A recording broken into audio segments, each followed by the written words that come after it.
Hello, hello. Welcome back to Breathe More. Can you believe that we are officially in holiday season? This week is Thanksgiving, and then December will be on with a blink of an eye, which is absolutely insane. I don't know where this year went. But I wanted for today's episode to give you some tips and tools that you can use to navigate this upcoming holiday season. This is something that we've been talking about in my Dream Bigger Mastermind, basically on a weekly basis for the last few weeks, on how people have been sharing that they actually are not looking forward to the holidays, that there's a lot of anxiety around it. They're unsure how to navigate it. And so I'm going to tell you what I've been coaching them through and some of the suggestions that I have made and how to navigate this upcoming season. So, the first thing that I feel is really important is for you to set an intention for yourself. How do you want this holiday season to unfold? How do you want to experience it? How do you want to feel? Who do you want to be around with? Who do you don't want to be around with? And when you're really honest with yourself and you're not thinking about how these desires are going to impact other people or what other people might have to say about it, that place of clarity can then inform and invite you to take certain actions or to not take certain actions. I believe in creating and living a life that's full of intention and that's authentic and true to you.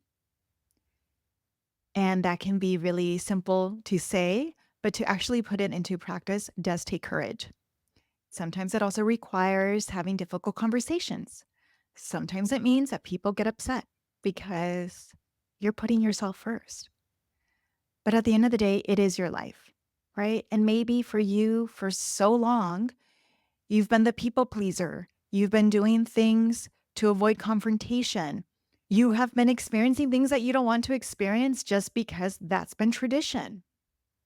But what if this year you actually gave yourself the permission to enjoy, to experience the holidays in the way that you have always wanted to? So by the end of today's episode, I hope that you have some clarity on how to do that and that you're more connected with that courageous you and that you that feels deserving to live and create an intentional life. And it can start with the upcoming holiday season. All right, so number one, let's set an intention. How do we want to feel and how do we want to experience it? Once you set those intentions for yourself, it's helpful to then acknowledge potential triggers that might come up. So you can do that by writing a list. Like, what are dynamics that tend to activate you? What are topics? What are environments? People. When you recognize this ahead of time, you can better prepare for it and be less caught off guard. Also, you can take steps and create boundaries to potentially avoid these triggers, especially if you're going to be around family members during the holidays. All of our inner selves can be activated. We can easily fall back into our automatic responses, trauma responses, and just fall back into old patterns, maybe old habits that you've been working on overcoming. But going back to your childhood home or again, interacting with family members can easily make you slip back to that old way of being. And I just want to remind you that that's completely normal. It happens with me. And instead of making myself wrong or feeling bad that, oh man, I didn't use my tools, I try to be more compassionate with myself and remind myself that navigating family time, navigating holidays, traveling, everything that comes with it, financial pressures, it all adds to it. And so, what if, okay, I mess up or I go back to how I used to be as a child? What if I just forgive myself? Or what if I just accept it? And then also, perhaps promise myself or support myself in a way that will help me show up differently. where I can be more quote unquote successful around this, as opposed to just giving up or feeling like, okay, well, there's no changing. I guess I'll just continue to shop in that way, even though I don't feel good about it or it doesn't make me feel good or others. So, acknowledging our potential triggers is really important. That transitions into setting boundaries with family. And this might be new for you. I have a lot of clients, and I know with my own family, where communication is not great. People don't say how they're feeling or what they're thinking. Perhaps there's a lot of passive aggressiveness. Perhaps there's expectations that are unsaid or just kind of known. And so, setting some boundaries for you ahead of time is going to be really empowering. So, that might mean that you limit how much time you spend with your family. It might mean that you tell people, I'm not going to be talking about that conversation, or don't ask me about that. It might mean that you don't participate in certain activities. So for me, one boundary that I set for myself a really long time ago, like it's when I was in my early 20s, is that I no longer go to church with my family, not even on Christmas Day, not on Thanksgiving, none of it. And I got a lot of pushback from my mom because she's super religious. And now it's just accepted, right? But I had to take that initial step in doing that, in communicating, I'm not doing that, and being like really grounded and behind that decision. They didn't ask why, but it was just like they could tell, like, oh, okay, there's no wavering energy there. So we're not even going to try to guilt trip her or convince her to attend. And then the other thing is just recognizing what's my capacity on being around family members, or I have to travel really far as well. And also, I'm an entrepreneur, so I'm always working. So, even though my mom would love for me to stay for the holidays much longer, also recognizing like what is best for me, for my mental health, for my well being, and then also like what other responsibilities do I have that I have to take care of? Where can I do this work? Like, does it mean that I have to go back home? Does it mean that I can ask for some privacy within my parents' house so that I can focus on other things? So, communicating those boundaries is really important and impactful. Sometimes, because what I've seen is your family members perhaps haven't been on a healing journey. Maybe they haven't gone to therapy. Maybe there isn't that awareness. So these suggestions feel like a stretch, or maybe there's some concern that it won't be understood. And unlike me, you might get pushback and you might get a lot of questions, and perhaps that feels uncomfortable. What I like to do around that when it comes to having potential difficult conversations is practicing. So, in meditation or just talking to myself alone, whether it's when I'm driving or when I am, just thinking about things, I do like a dress rehearsal in my mind. Sometimes I actually speak it out loud. And so, whatever it is that I feel might be triggering for other people or uncomfortable, where there's a charge for myself, perhaps, where there's still an emotion there that has been fully processed, I move energy on that. So I just say it over and over and over again until I feel in a place where I feel confident. I know what I'm going to say. Perhaps I even know how I'm going to address objections or challenges regarding my decision or what I have to say or my boundaries. And also, it helps me process any stronger emotions that might be lingering. So that is a tool that I use for myself, that I coach my clients through, so that you can be in a place where you're more neutral. When we do that, it creates the space for other people to also not get defensive, where perhaps in the past they expect a certain type of response or reaction from you. And when you don't give that back, it catches them off guard and they start to question it. Like, wait, what is going on? And sometimes they don't even know what to do with it. And so you're starting to create the space for a different type of result and also interaction. So definitely practice communicating those boundaries so that you can show up feeling more confident in that. And then perhaps also you might want to, ahead of time, reach out to other family members to let them know, like, hey, this is what I'm thinking, or this is what I don't want to do. Perhaps starting to get a group that in the past would be nervous to speak up, but together you feel more courageous or just supported with each other to have a different type of experience. The other thing around the boundaries is make sure you have an exit strategy.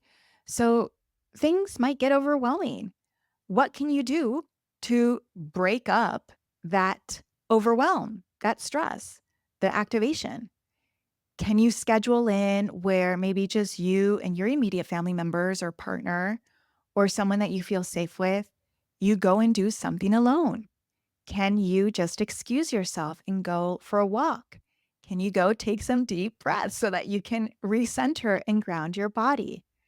Having an exit plan is just helpful. That way, in the moment, you can reach for that if you need that so that you're not in that place and that dynamic and that conversation that's just continuing to overwhelm you, get you upset, activate you. Obviously, this year we're dealing also with the election. And perhaps we have family members who voted differently or have different ideas. Perhaps you're not surprised. Perhaps you are surprised. I know within my group, that's something that folks are navigating. And so, how do you engage with that or not engage with that? And again, I think that's where setting an intention for yourself in the beginning and running through these different scenarios where you have a plan is going to help you feel empowered and help to ease a lot of the anxiety.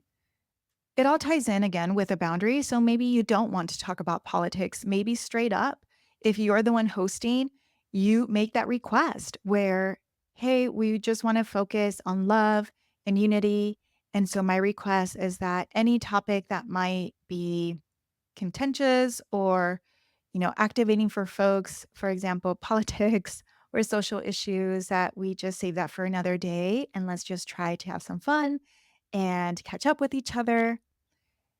Setting that stage and even communicating that could help other people also feel more at ease and help to release any anxiety or worry that they might be feeling regarding this. Also, take a moment to think about, like, do you really need to respond to what's being said? Can you redirect the conversation? How can you stay grounded while hearing an opposing view? Do you have to take some deep breaths? Do you need to step away? It's really important to take care of you during this time and beyond and moving forward. That's what I've been telling my clients. So, thinking about what's coming up for you, and then what do you have to do in order for you to come back to a place of feeling safe? And maybe that means leaving. Maybe that means excusing yourself. But again, we got to do whatever we can to take care of ourselves and really prioritize our mental health, our safety, and our well being. So, with that, taking care of our mental health and our well being would include practicing some self care during this holidays. I know it's a really busy time for everyone. We're running around, we're shopping, we're this and that, we're traveling. But more than ever, it's important to continue with those self care practices. And if you don't have any, now is a perfect time to start them. That can include a meditation. There's so many meditations out there, free. Obviously, you listen to this podcast. I have so many episodes where I include a free meditation. So go back and check to see if there's one that resonates. I also have my membership, The Collective, where I have about 50 meditations plus all these breathwork practices and classes that you can listen to help ground your energy. Speaking of breath work, you can easily do a breathing practice where I always suggest the most simplest thing to remember is doing the deep belly breathing, diaphragmatic breathing, and that helps to calm your nervous system. You can also do like a box breathing where you're breathing to the count of 4, holding your breath to the count of 4, and then exhaling to the count of 4 if you want to get a little bit more technical. There's so many simple breathing exercises that you can do to just center yourself. But again, when things get activated, when things get overwhelming, it's hard to remember, like, Wait, how long am I supposed to hold my breath, or what exactly is this breathing practice? Don't worry about it. As long as you're taking slow, gentle, deep inhales in through your nose and then a slow, long exhale out of your mouth, that is going to help your nervous system become regulated. Another way to practice some self care is knowing your limits. This is actually something, as I'm saying this, I'm thinking of my dad, where he is very clear on his limits on being social. I remember going to family gatherings where we were always the first ones to arrive and the first ones to leave.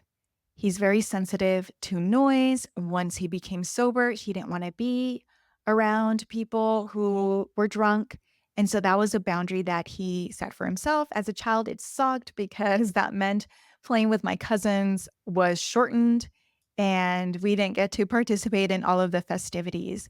But as an adult, I really respect that he knew how much patience he had, how much time he could be at a certain place before then himself getting activated, which was worse. And so making sure that you know that for yourself and no judgment, not feeling guilty about it or disappointing. Again, coming back to you and knowing and doing things that are going to be nourishing, that's going to fill you up versus deplete you or stress you out.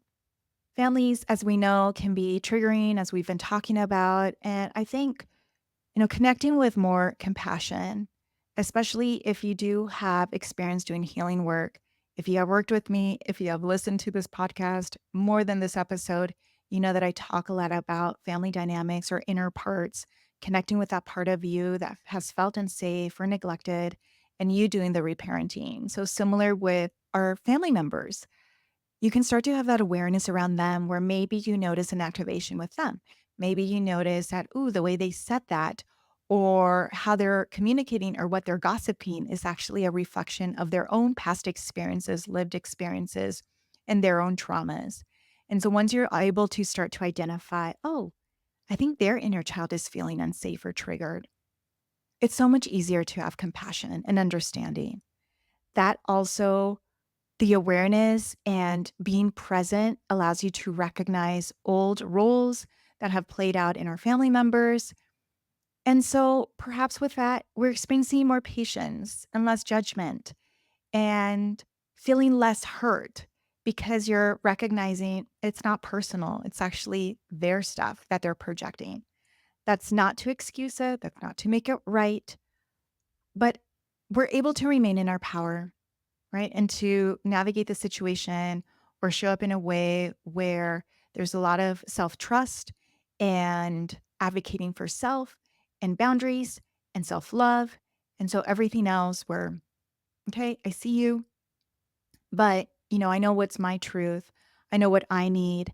And I also understand where you're coming from. But again, putting me as a priority and giving you so much love, maybe even sharing some tools with family members that can help them process it will just continue to add to the generational healing and the inspiration and showing up in a way where you are showing through example versus just telling people what to do.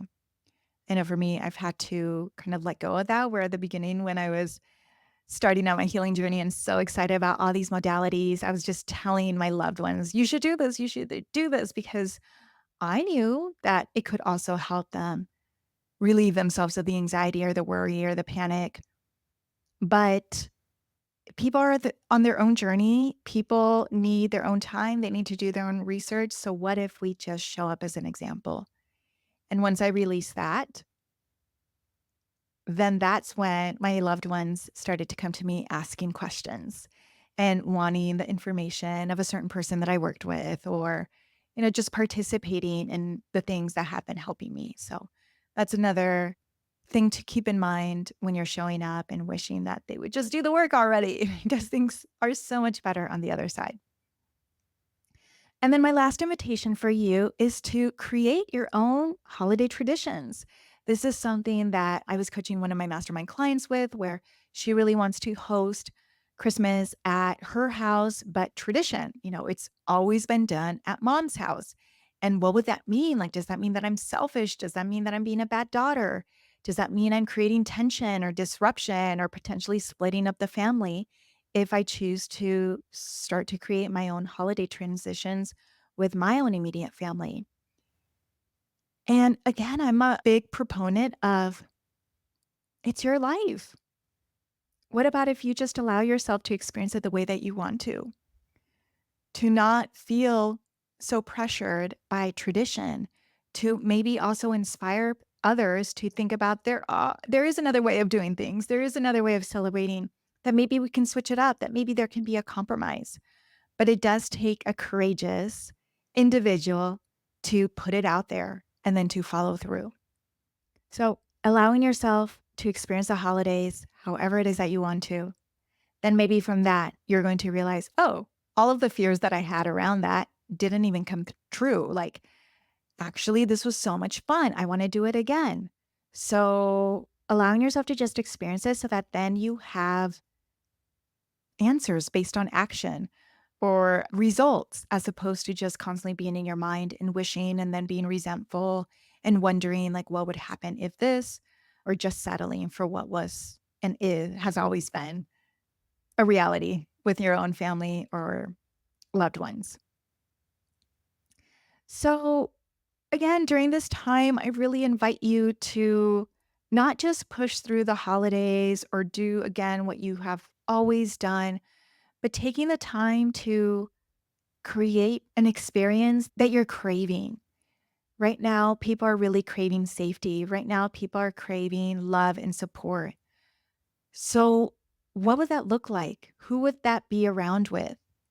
And can you just gift yourself that, especially as we're ending this year and starting the new year, where it would be such a beautiful gift of you making yourself a priority, of you being also supportive of other people who decide to do that, and making you the main character of your life, like so many times we're not, especially for those of us who identify as women who are women, like we just do for everyone else. So what if now we give ourselves the gift of I'm going to take care of me, and because I do that, that's going to give me the capacity, the energy, so much more to show up in the world, to show up for my loved ones with more patience, with more love and compassion. But first, I have to fill my cup. All right, friend, I hope that these strategies and these tips helped you and that you're feeling more courageous on gifting yourself the holiday that you are craving and have been desiring. If you need support navigating all of this, reach out. I always love to hear from you. Send me a DM, send me an email. And happy holidays. Happy Day of the Turkey if you celebrate. If you don't, wishing you an amazing week. And we'll be back next time. Bye.